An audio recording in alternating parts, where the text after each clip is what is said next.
પોરબંદરમાં રિવરફ્રન્ટનો પ્રથમ ફેઝ જાળવણીના અભાવે બિસ્માર હાલતમાં છે. ત્યાં મનપાએ બીજા ફેઝના ડેવલપમેન્ટ માટે બેઠક યોજી નાખતા શહેરમાં અનેક ચર્ચાઓ જાગી છે.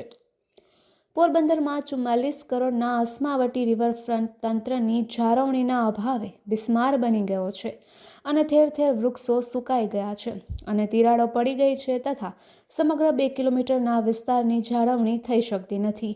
તેને કારણે પૈસા વેડફ્યા છે. ત્યારે હવે મહાનગરપાલિકાના અધિકારીઓને કુબુદ્ધિ સુધી હોય તેમ રિવરફ્રન્ટ ડેવલપમેન્ટ ફેઝ 2ના નામે સામા કાંઠે નવો રિવરફ્રન્ટ બનાવવા માટે સમીક્ષા બેઠકનું આયોજન ઘડી નાખ્યું હતું. ત્યારે સ્વાભાવિક રીતે પ્રજાના પરસેવાના કમાણીના પૈસા વેડફાઈ રહ્યા હોવાની અનુભૂતિ હવે પોરબંદરવાસીઓ કરી રહ્યા છે.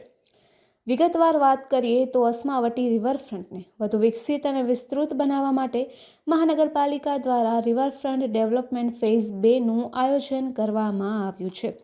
આ મહત્વપૂર્ણ વિકાસ યોજનાના અમલીકરણ માટે વિવિધ વિભાગોના સૂચનો મેળવવા તેમજ આયોજનની વિગતવાર ચર્ચા માટે મનપા કચેરીના સભાખંડ ખાતે મ્યુનિસિપલ કમિશનરના અધ્યક્ષ સ્થાને સમીક્ષા બેઠકનું આયોજન કરવામાં આવ્યું હતું. બેઠકમાં ડેપ્યુટી કમિશનર મનન ચતુર્વેદી, પીજીવીસીએલ, પાણી પુરવઠા board, DLIR, city survey, GETCO, ક્ષાર અંકુશ, વન વિભાગ સહિત વિવિધ વિભાગોના અધિકારીઓએ ઉપસ્થિત રહી સૂચનો કર્યા હતા. બેઠક દરમિયાન રિવરફ્રન્ટ ફેઝ 2ના નવા ડેવલપમેન્ટ માટે માસ્ટર પ્લાન તૈયાર કરવા, જમીન, વીજ પુરવઠા, પાણી પુરવઠા, પર્યાવરણ, વન વિભાગ તથા અન્ય સંલગ્ન મુદ્દાઓ અંગે વિસ્તૃત ચર્ચા કરવામાં આવી હતી.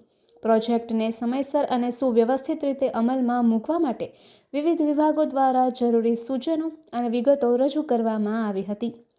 રિવરફ્રન્ટ વિકાસ પ્રોજેક્ટ શહેરના સૌંદર્યવર્ધન, પર્યાવરણ સંરક્ષણ અને નાગરિકોની સુવિધા વધારવામાં મહત્વપૂર્ણ સાબિત થશે તેવા દાવાઓ કરાયા હતા. ઉલ્લેખનીય છે કે હયાત રિવરફ્રન્ટ જાળવણીના અભાવે બિસ્માર હાલતમાં ફેરવાઈ ગયો છે. અંદરના ભાગે ઠેર ઠેર તોડફોડ નજરે ચડી રહી છે. વૃક્ષો જાળવણીના અભાવે સુકાઈ ગયા છે. કરલી જળાશયમાં ગાંડીવેલનું સામ્રાજ્ય છવાઈ ગયું હોવાથી સાંજ પડતા જ અહીં મચ્છરોનો ઉપદ્રવ જોવા મળે છે, જેના લીધે પ્રવાસીઓ અને શહેરીજનો રિવરફ્રન્ટથી દૂર ભાગી રહ્યા છે. ત્યારે પાયાના પ્રશ્નોનું નિરાકરણ કરવાને બદલે આવી બેઠકો યોજાતા શહેરમાં પણ ચર્ચાનો વિષય બન્યો છે. નિપુલ પોપટ, પોરબંદર ટાઈમ્સ.